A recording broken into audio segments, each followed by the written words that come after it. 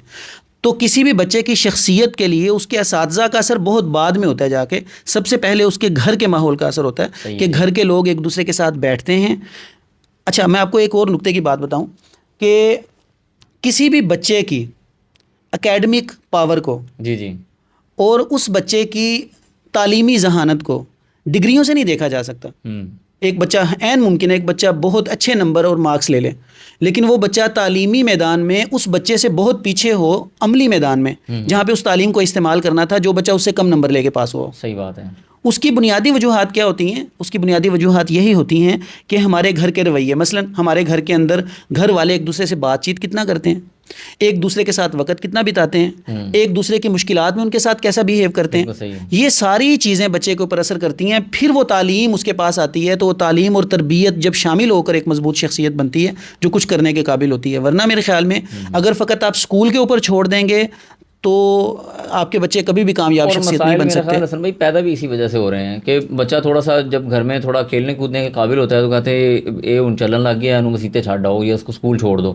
تو وہ چھوٹے چھوٹے بچوں کو اسکول ڈال دیا، پھر ان کے اوپر کام کے بوجھ ڈال دیے، آپس میں بیٹھنا نہیں، گپ شپ کرنی نہیں، ان کو گھر کا ماحول دیکھنے کو ملنے بڑا کم ہے، تو وہ کیا ان کے ساتھ معاملہ چلیں گے. اسکول والوں نے بھی عجیب سا وہ جیسے مشہور ہے کہ بچہ ہلکا بستہ بھاری، دیکھ رہی ہے دنیا ساری. لٹرلی ایسی ہے واللہ. بچے اسکول نہیں جا پاتے ابھی اپنا بیگ اٹھا کے. ریڈیو والے بیگ آئے اس لیے نا. اور دوسرا یہ کہ میرے بچے کا اسکول بیگ اتنا وزنی ہے کہ وہ ایک دن میں نے اٹھایا تو مجھے لگا کہ یار یہ بچے کے اوپر ظلم ہے.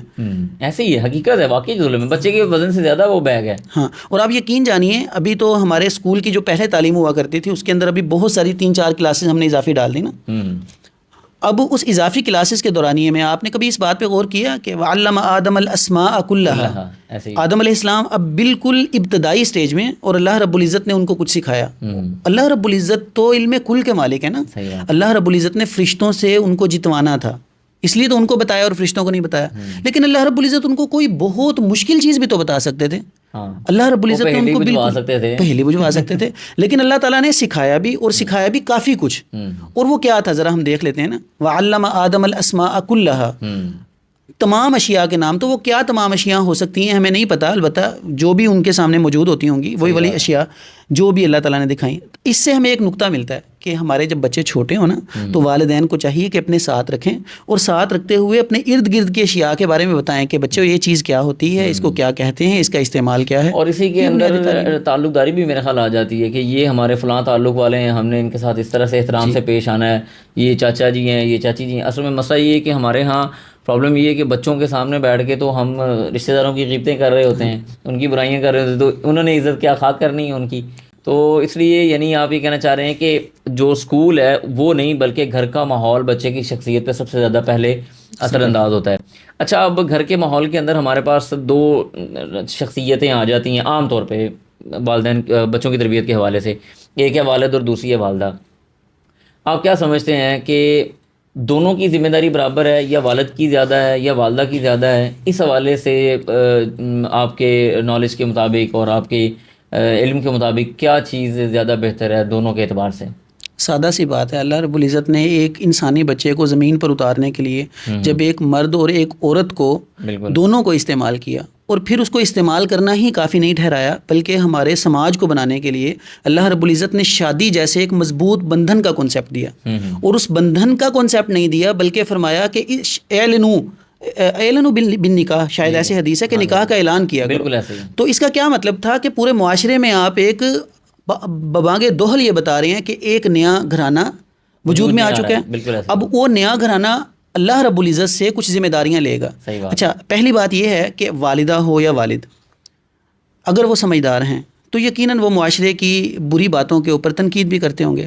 تو جو 10 سال 15 سال معاشرے کے اوپر تنقید کرتا رہا، اللہ رب العزت نے اس کو بالکل صاف ستھرے دماغی صفحے والا بچہ دے دیا کہ آپ ایک معاشرہ بنتا ہے نا فرد سے. صحیح بات ہے. تو آپ کو ایک فرد دے دیا جاتا ہے، آپ اس کی اصلاح کر لیں جیسے آپ معاشرہ چاہتے یا چاہتی ہیں. آپ اس بچے کی ویسے تربیت کر کے ہمیں اس معاشرے کے حوالے کر دیں، یہ بچہ اس معاشرے کو اچھا کرے گا. تو پھر ہمارے پاس ہے جو بچہ معاشرے میں جاتا ہے تو وہ اچھا نہیں بنتا. پھر ہوتا یہ ہے کہ ہمارے ہاں چونکہ ہمارے ہاں غلطی کو تسلیم کرنے کا عنصر کچھ کم ہے، تو والد والدہ پر ڈال رہا ہوتا ہے اور والدہ والد کے اوپر ڈال رہی ہوتی ہے. بنیادی طور پر اللہ رب العزت نے دونوں کی ذمہ داری ٹھہرائی. لیکن اب اس کے اندر نقطہ دیکھنے کا یہ ہے کہ بچے کی تربیت تو ہونی ہے شادی سے پہلے. صحیح ہے جی. اس وقت سے سٹارٹ ہوگی کہ یعنی آپ اچھی بیوی لے کر آئیں گے. جب آپ اچھی بیوی لے کے آئیں گے ایک سٹیپ مکمل ہو گیا. پھر والدہ جب پریگننٹ تھی تو اس وقت بچہ ان کے پاس ہی تھا، لیکن اب جدید سائنس سے یہ پتہ چل چکا ہے کہ ہمارے والدہ کے ساتھ جس قسم کا ماحول اور رویہ رکھا جا رہا ہوتا ہے، جس طرح کی اس کو خوراک اور نیوٹریشن دی جا رہی ہوتی ہے، وہ سب چیزیں بچے کے اوپر بھی ڈائریکٹلی اور انڈائریکٹلی اثر کر رہے ہوتے ہیں. اگر والدہ کچھ خاص قسم کے نفسیاتی دباؤ کا شکار ہو تو بچے کے دماغ کی جو بناوٹ بن رہی ہوتی ہے نا اس کے اندر ہی تاریں آگے پیچھے ہو جاتی ہیں، اور بچہ بعد میں جا کے وہ جذباتی وہ ایک بیلنسمنٹ اس کے اندر نہیں ہوتی، ڈس بیلنسمنٹ ہو جاتی ہے. تو اس لیے والد کا کردار والدہ کو ایک مناسب زندگی فراہم کرنے میں بہت اہم ہے. اب ہمارے ہاں مسئلہ یہ بنا ہے کہ اربنائزیشن ہوئی ہے ہمارے ہاں. جب لوگوں نے دیہاتوں سے اٹھ کے شہروں کی طرف آنا شروع کیا تو شہروں کے اخراجات زیادہ، ان نیچرل لائف اس کی وجہ سے اخراجات زیادہ ہونے کی وجہ سے والد کو بھی کام کرنا پڑتا ہے، والدہ کو بھی کام کرنا پڑتا ہے. کبھی والد اکیلا کام کرتا ہے، کبھی والدہ. اگر والد کام کرتا ہے نا تو ہمارا معاشی دباؤ حکومت کی طرف سے اتنا زیادہ بڑھ جاتا ہے، کبھی کبھی والد بالکل بچوں سے بے بہرا ہو جاتا ہے. اس کو لگتا ہے کہ شاید تربیت کا فقط مقصد یہ ہے کہ میں پیسے کما کے لے جاؤں اور ان کو دوں، اور پھر گھر جا کے وہ ساری انگزائٹی جو باہر سے لے کر آتا ہے وہ گھر جا کے منتقل کر دیتا ہے. ہاں، بچوں کے اوپر نگاہ چیخنا چنگاڑنا. پہلے تو بچوں کی ماں کے اوپر.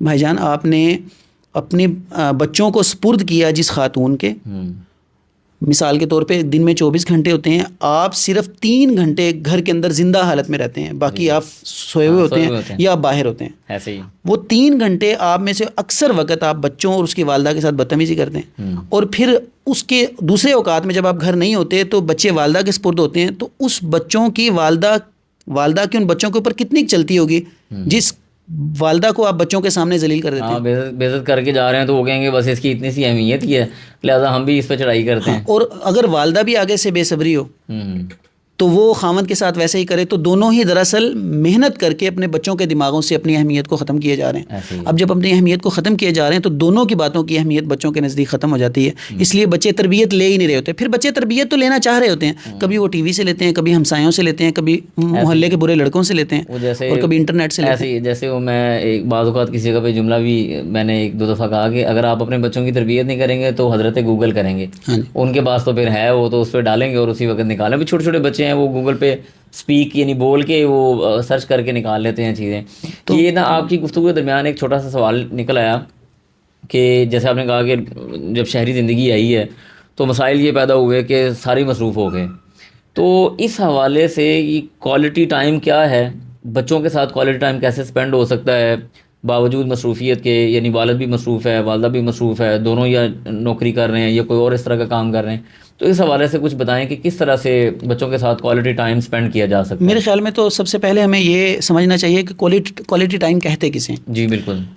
کوالٹی ٹائم آپ ایسے سمجھ لیجئے بہت تھوڑا وقت جس کے اندر آپ کو کوئی تنگ کرنے والا نہ ہو اور آپ کسی خاص چیز کے اوپر مکمل توجہ, یعنی فوکس ہوں آپ, ارتکاز ہو, مرتکز ہوں, فوکسڈ ہوں آپ پوری طرح, اس کو کہتے ہیں کوالٹی ٹائم.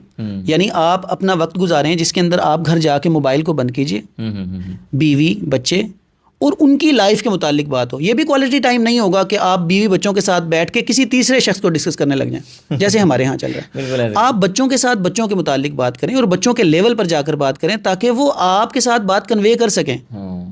کسی ذہین بڑے آدمی کی یہ خصوصیت ہوتی ہے کہ وہ بچوں کے ساتھ کھیلتا ہے, کیونکہ بچے کھلنڈرے ہوتے ہیں. صحیح بات ہے, وہ بچوں کے ساتھ بچہ بن جائے. ہاں جی, تو کوالٹی ٹائم ہم نکال سکتے ہیں اس کے اندر. لیٹس سپوز آپ دن کے اندر کم از کم 10 منٹ نکالیں روزانہ کے. ٹھیک ہے جی. زیادہ نہ نکالیں, اس سے زیادہ کی ضرورت نہیں ہے. 10 منٹ نکالیں جب آپ اپنے بیوی بچوں کے ساتھ بیٹھیں اور پھر فقط اور کوئی چیز اس کے اندر شامل نہ ہو اور آپ ان کے ساتھ کوئی بھی بات کر لیں. بات کوئی بھی کریں لیکن کوشش کریں اپنے بارے میں بات کریں. مثال کے طور پہ آپ ان سے پوچھ سکتے ہیں انہوں نے آج دن کیسا گزارا, وہ کیا پسند کرتے ہیں, وہ کیا کھیلتے ہیں, اور کھیل میں کامیابی ملی یا ناکامی ملی. پھر ان کو اس کے اوپر آپ اچھے مشورے دے سکتے ہیں, ان کو موٹیویٹ کر سکتے ہیں. آپ ان کو کوئی سٹوری سنا سکتے ہیں, آپ ان کو اپنے ساتھ نماز پڑھنے کے لیے لے کے جانے کے لیے اس وقت انہیں موٹیویٹ کر سکتے ہیں. آپ یہ پوچھ سکتے ہیں کہ میرے جانے کے بعد آپ والدہ کے ساتھ کیسا وقت بیتا. والدہ سے پوچھیں آپ کو کوئی پریشانی تو نہیں پیش آئی. والدہ کے ساتھ جو سوشل لائف یعنی ہماری گھریلو لائف ہے اس کے بارے میں بات کریں. بچے سنیں گے, ان کو پتہ چلے گا کہ امی ابو کا آپس کے اندر اچھا تعلق ہے, ان کو بعد میں پتہ چلے گا. تو کوالٹی ٹائم بہت زیادہ ضروری ہے اپنے بچوں کے لیے, لیکن بہت لمبا وقت نہیں. یہ بڑا زبردست پوائنٹ آ گیا اس اعتبار سے کہ ہمارے ہاں چونکہ جوائنٹ فیملی سسٹم ہے حسن بھائی, تو بعض اوقات لوگ کہتے ہیں جی جوائنٹ فیملی سسٹم میں بچوں کے پاس بیٹھا نہیں جاتا, ان کے پاس ٹائم نہیں دیا جا سکتا. تو بنیادی طور پہ ہمارے ہاں اس معاملے میں یعنی لٹریسی کہہ لیں آپ کہ لوگوں کو پتہ ہی نہیں ہے کہ بچوں کے ساتھ ٹائم سپینڈ کیسے کرنا ہے. جیسے ابھی آپ بتا رہے ہیں آپ جوائنٹ فیملی سسٹم میں بھی رہ رہے ہیں تو ظاہر ہے ایک 4 دیواری کا کمرہ تو آپ کا اپنا ہی ہے نا, اس میں تو کسی اور کا دخل نہیں ہے. بالکل. تو آپ اسی میں اگر 10 منٹ 12 منٹ نکال سکتے ہیں, جیسے آپ نے کہا کہ 10 منٹ مطلب 10 منٹ نتھنگ ہے. 10 منٹ تو ابھی سوشل میڈیا کا دور ہے, ریلیں نکالنے میں لگا دیتے ہیں. تو 10 منٹ میں اگر آپ اپنے بچوں کو اس طرح سے اپنے ساتھ ایموشنلی اٹیچ کر سکتے ہیں تو یہ تو بہت زبردست چیز ہے, اور یہ بڑا زبردست نفیس نقطہ ہے. اچھا, اس کے اندر ایک اور چیز بھی, اگر آپ روزانہ 10 منٹ اور ہفتے میں 1 دن بچوں کے ساتھ آؤٹنگ کریں. آپ 1 to 1 آؤٹنگ تو اس کو نہیں کہا جا سکتا کیونکہ بچے زیادہ بھی ہوتے ہیں. تو آپ اپنے بچوں کو لے کے کہیں پارک میں جائیں, وہاں جا کے بچوں کو جھولے دلوائیں, وہاں پہ جا کے بچوں کے ساتھ کھیلیں کودیں, اور پھر آپ بچوں کو گھر لے آئیں. اگر آپ یہ 2 کام کرتے ہیں نا اور بچوں کو اپنے تک اپروچ دیتے ہیں تو بدلے میں آپ کو بچے اپنے تک اپروچ دیں گے.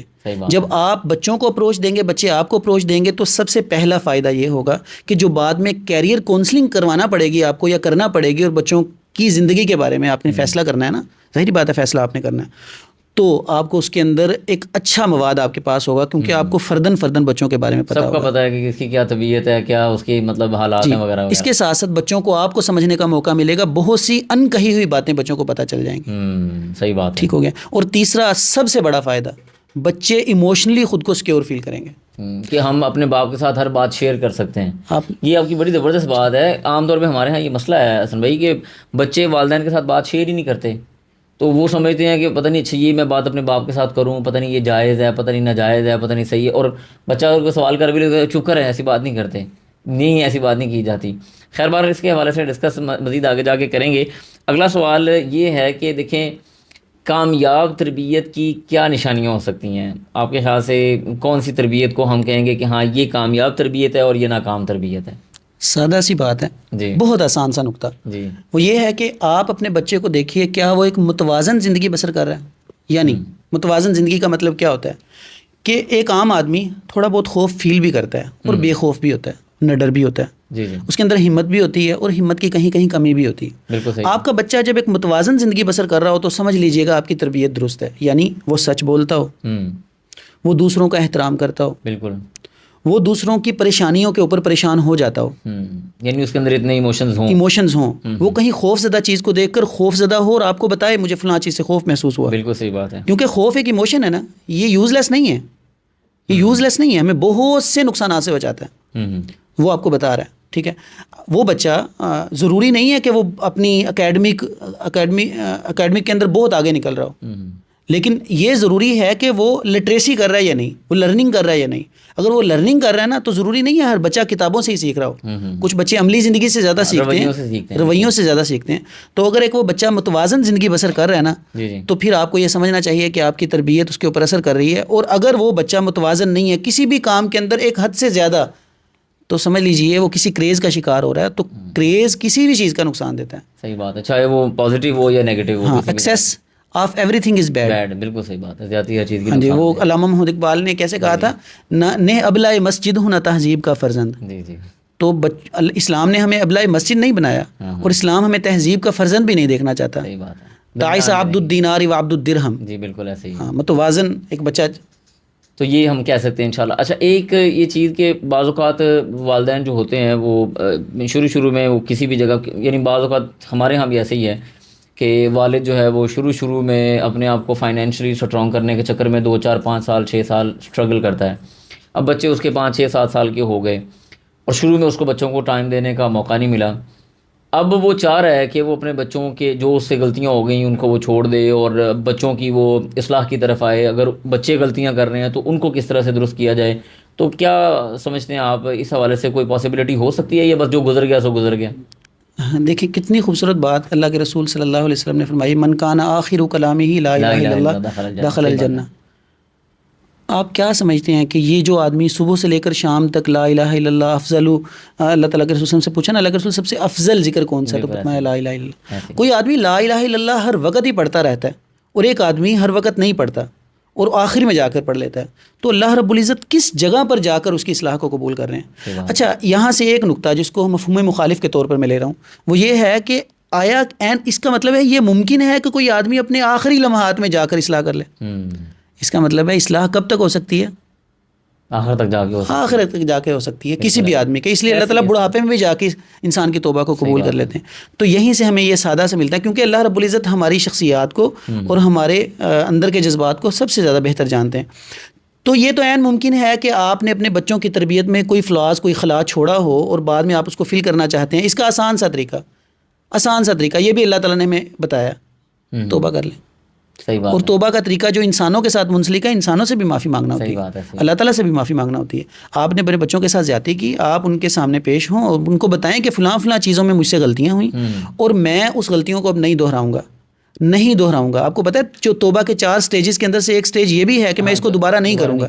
آپ کنسسٹنسی اختیار کریں، جو آپ اصلاح لے آئے ہیں پھر اس کو دوبارہ مت کیجیے. مثال کے طور پہ آپ اپنے بچوں کی عزت اور وقار کا خیال نہیں کرتے تھے، آپ ہمیشہ ان کو رونتے تھے، اور اب آپ کو سمجھ آیا کہ نہیں یہ بھی اللہ کے بندے ہیں اور ان کے ساتھ بھی بنیادی اخلاقیات کا برتاؤ اور رویوں کو بہتر کرنا میرے لیے ذمہ داری تھی، اور اب آپ ان سے معافی مانگ لیتے ہیں. اب میں دوبارہ تمہارے ساتھ برے رویے اختیار نہیں کروں گا. میں لیٹس سپوز ایک مثال دے رہا ہوں، تو پھر اس کو اپنے اس وعدے پر قائم بھی رہنا ہوگا.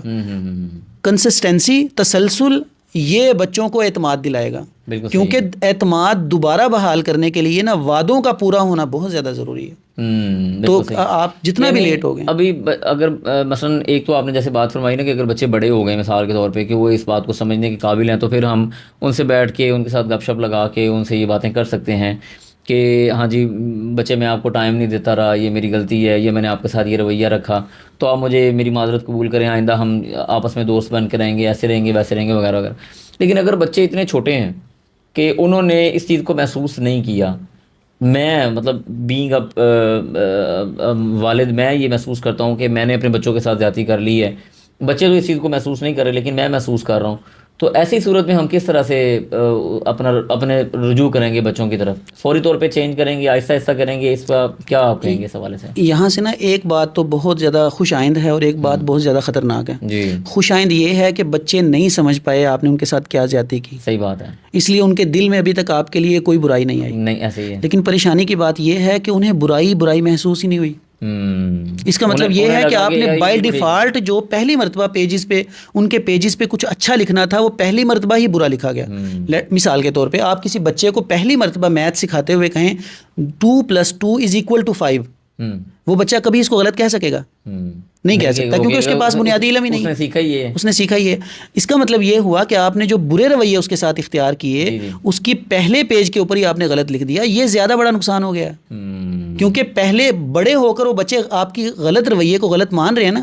اس کا مطلب یہ ہے کہ آپ کو پتہ ہے یہ نیگیٹیوٹی دراصل ایک فلٹر ہے ہمارے نزدیک، ہمارے دماغ کو بہت سی برائیوں سے محفوظ کرتا ہے. جب ہم سے کوئی ہمیں گالی دے نا اور ہمیں برا لگے یہ گالی ہے، تو دراصل یہ اللہ کی رحمت ہے کہ ہمیں پتہ ہوتا ہے یہ بری چیز ہے، ہم نے نہیں کرنا. ہاں، اگر کوئی گالی دے رہا ہے اور ہم اس کو ہضم کر رہے ہیں تو اس کا مطلب ہماری فیلنگ نہیں، ہم اس کو صحیح سمجھ رہے ہیں تو ہم بھی وہی کریں گے.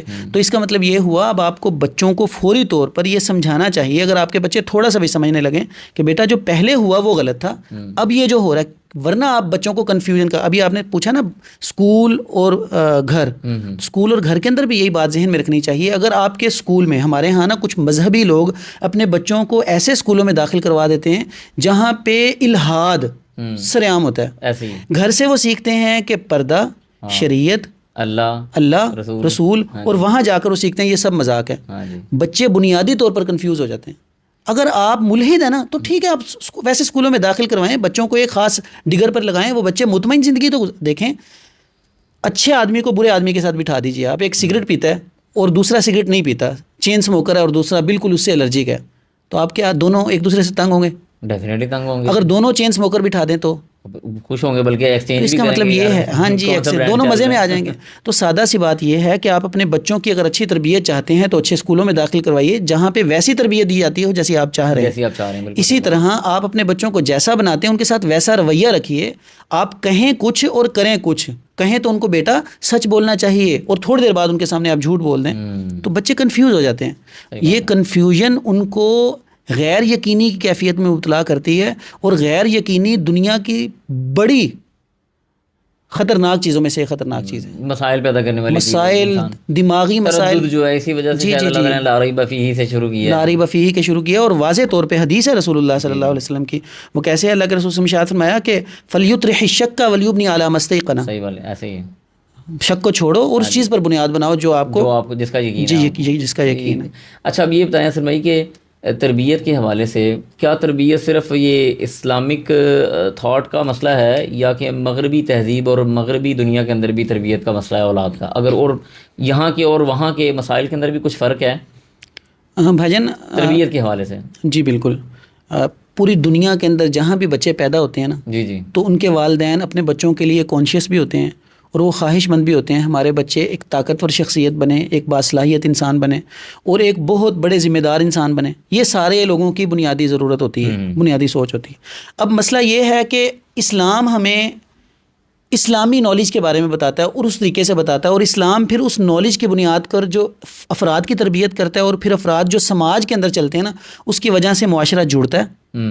ٹھیک ہے. مثال کے طور پہ آپ کو مغرب کے اندر اولڈ ہاؤسز ملیں گے, آپ کو پاکستان میں جلدی سے نہیں ملیں گے ایسے اسلامی معاشروں میں نہیں ملیں گے. کیوں؟ کیونکہ اسلام ہمیں معاشروں کو جوڑنا سکھاتا ہے, ایک دوسرے کی ذمہ داریوں کو اٹھانا سکھاتا ہے, ایک دوسرے کو برداشت کرنا سکھاتا ہے. یہ چیزیں بنیادی طور پہ, اور ان کو بوجھ بھی نہیں سمجھتا, ان کو وہ خوشی کے طور پہ لیتا ہے. ہاں, اور ساتھ کے ساتھ ہمیں کیا سکھایا جاتا ہے؟ توکل. جی بالکل. اور ساتھ کے ساتھ ایمان باللہ, اس کے اندر جتنی مضبوطی, تسلیم و رضا سکھایا جاتا ہے. مغرب میں ایسا نہیں ہوتا عمومی طور پہ. مغرب کے اندر ہمیں سکھایا جاتا ہے کہ آپ نے تسلیم و رضا نہیں ہونی چاہیے آپ کے اندر. مطلب آپ کے لیے کوئی پرابلم آیا, اس کو پرابلم پہلے سمجھیں, پھر اس کو پرابلم مانیں, پھر اس پرابلم کو سولو کرنے کے لیے کوشش شروع کر دیں. اور جب تک وہ پرابلم نہیں ہوتا تو یہ نہیں کہنا کوئی نہیں گزارا ہو جائے گا, اللہ مالک, پرابلم سالو بھی کرنی ہے, اللہ مالک نہیں کہنا. ہاں, ہمیشہ پرابلم سالو کرنی ہے. اس لیے وہ اپنی دنیاوی معاملات کو ہمیشہ مینٹین کرتے رہتے ہیں. اچھا, ان کی تربیت کا جو بنیادی نقطہ ہے نا, ان کی تربیت کا بنیادی نقطہ آپ اس کو کہہ سکتے ہیں کہ وہ ایویڈنس بیسڈ ہوتا ہے. وہ تب نہ وہ سائنسی دور کے اندر پلے بڑے ہوئے ہیں نا, تو سائنس جو ہے وہ ایویڈنس دیکھتی ہے اور پھر اس کو بار بار تجربہ کرتی ہے, پھر تسلیم کرتی ہے. وہ بھی فقط ان چیزوں کو تسلیم کرتے ہیں جس کو وہ بار بار تسلیم کرتے ہیں, بار بار دیکھتے ہیں, بار بار سمجھتے ہیں. اس لیے انہوں نے اپنے بچوں کی تربیت کے وہ اصول اپنائے جو انہوں نے مختلف معاشروں کے اندر پہلے کر کے دکھائے, تحقیقات ہوئیں, انہوں نے سرویز کیے. مثال کے طور پہ ہمارے معاشرے کے اندر اب یہ پچھلی پوری جنریشن گزری ہے, 30 سال پہلے جو والدین بنے, تو انہوں نے یہ سمجھا کہ ایک اچھا والد وہ ہوتا ہے جو گھر کے اندر آئے تو بچوں کو ایسا محسوس ہو کہ ایک شیر آ گیا, اور وہ ڈر چپ ساتھ لیں سارے, کوئی اندر چلا جائے, کوئی اس کونے میں چھپا ہوا ہے, اب ایک کمرے میں تو دوسرے کمرے میں, جی ایسا کرنا. انہوں نے ایسا نہیں کیا. انہوں نے سمجھا انسانی بنیادی جو رویے ہیں وہ کیسے کام کرتے ہیں, ایموشنز کیسے کام کرتے ہیں. مثال کے طور پہ کچھ چیزیں ایسی ہیں جو ہمیں مغرب سے سیکھنی بھی چاہیے. مثال کے طور پہ مغربی معاشرے کے اندر اگر کوئی بچہ غلطی کرتا ہے نا, تو اس کو مارا پیٹا نہیں جاتا, اس کو بتا دیا جاتا ہے آپ نے یہ غلطی کی ہے, پھر اس کو تھوڑی دیر کے لیے پنش کر دیا جاتا ہے کہ آپ فلاں جگہ پہ علیحدہ ہو کے بیٹھ جائیں. وہ بچہ جب ان سوشل ہوتا ہے, تھوڑا سا لوگوں سے ہٹ کے بیٹھتا ہے, یہ اس کو پنشمنٹ فیل ہوتی ہے, اور پھر وہ سوچتا ہے اپنے اس رویے کے بارے میں جو اس نے غلطی کی ہوتی ہے. تو آپ نے پہلے اس کو بتا دیا تھا, پھر اس کو سوچنے کا موقع دیا اور اس کے لیے الگ کر دیا اور پنش بھی کر دیا. بچہ دوبارہ جب آتا ہے تو وہ قدرے بہتر حالت کے اندر اپنی غلطی سے سیکھ چکا ہوتا ہے. اسی طرح وہ سپرسٹیشنز کے پیچھے نہیں بھاگ رہے ہوتے, اس لیے ان کے بچے عموماً اندھیروں سے نہیں ڈرتے, ان کے بچوں کو جنات زیادہ نظر نہیں آتے. ٹھیک ہے, ہم دکھاتے ہیں نا, ہم اپنے بچوں کی امیجنیشن کے اندر ایسی اتنی زیادہ فضول چیزیں ڈال دیتے ہیں, اندھیروں سے ڈراتے ہیں. بلا, یہ بلا کیا ہوتا ہے مجھے آج تک نہیں پتا چلا. میں یہاں پہ ایک چھوٹی سی بات کروں گا, اور ہمارے دوست ہیں حافظ خبیب صاحب, نہا اسٹوڈیو کے جو مالک ہیں, تو انہوں نے ایک دن بات ہو رہی تھی کوئی نا بچے کے سونے کے حوالے سے. کہتے ہیں کہ میری بچی چھوٹی, تو اس کو نا وہ چڑیل کی ایک آواز لگائی جاتی تھی موبائل میں, تو اس کو نیند آتی تھی. تو میرے ساتھ وہ لیٹی تو وہ سوئی نا, تو بڑے آرام سے مجھے کہتی بابا وہ چڑیل تو چلا دو ذرا تاکہ مجھے نیند آ جائے. تو ہم نے بچے کے دماغ میں اتنی زیادہ وہ سروائیو کر دی ہے دماغ کے اندر کہ وہ بس بچہ اس کو سیکھ رہا ہے, سن رہا ہے.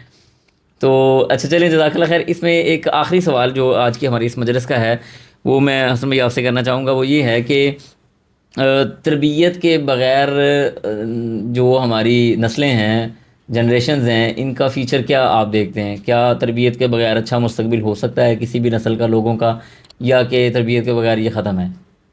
سادہ سی بات ہے, اس کا جواب تو انڈرسٹوڈ ہے کہ تربیت کے بغیر آپ کی تعلیم کسی کام کی نہیں. یعنی آپ نے تعلیم حاصل کرنا شروع کی, اس کا مقصد تعلیم نہیں تھا. تعلیم برائے تعلیم نہیں ہوا کرتی, تعلیم برائے تربیت ہوا کرتی ہے. جب کہ آپ کی تعلیم تربیت تک کے مقصد کو نہیں پہنچ سکی تو اس کا مطلب ہے آپ کی تعلیم فروٹفل نہیں ہے. تو تعلیم بھی ضائع, تربیت حاصل نہیں ہوئی, تو اس کا مطلب ہے ہمارا تو کوئی وجود ہی نہ ہوا.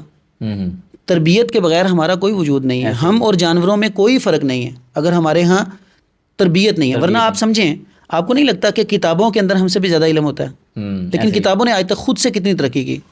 آپ کو نہیں لگتا گوگل کے پاس ہم سے بھی زیادہ علم ہے؟ تو گوگل ترقی کر کے کسی اور جگہ کیوں نہیں چلا گیا؟ یعنی سادہ سی بات ہے کہ اس تعلیم کے ساتھ جب تک کوئی مقاصد شامل نہیں ہوتے نا, تب تک وہ موو نہیں کر سکتی. اس کے اندر کوئی حرکت نہیں ہے, پھر وہ کسی چیز کی محرک بھی نہیں بن سکتی. جو خود حرکت نہیں کر سکتی وہ محرک نہیں ہوتی. جو محرک نہیں ہوتی تو اس کے بعد کوئی وجود سامنے نہیں آتا. تو تربیت کے بغیر تو ہم بالکل بھی کسی کام کے نہیں ہیں. اور مطلب مستقبل ختم ہے ہر اعتبار سے. وہ ایک یعنی بے مقصد معاشرہ تشکیل پا جائے گا اگر تربیت اچھی نہیں ہوگی. بالکل ایسا. چلیں, جزاک اللہ خیر جی. الحمدللہ یہ ہمارا آج اس ہمارے بچے ہمارا مستقبل پوڈ کاسٹ کی پہلی قسط تھی.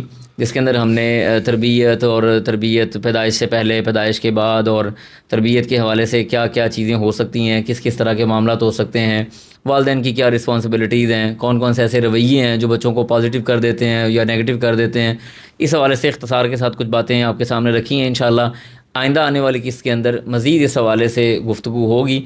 تو اللہ سبحانہ و تعالیٰ سے دعا ہے کہ اللہ تعالیٰ ہمارے بچوں کی اچھی تربیت کرے۔ تو انہی باتوں کے ساتھ اجازت دیں۔ السلام علیکم ورحمۃ اللہ وبرکاتہ۔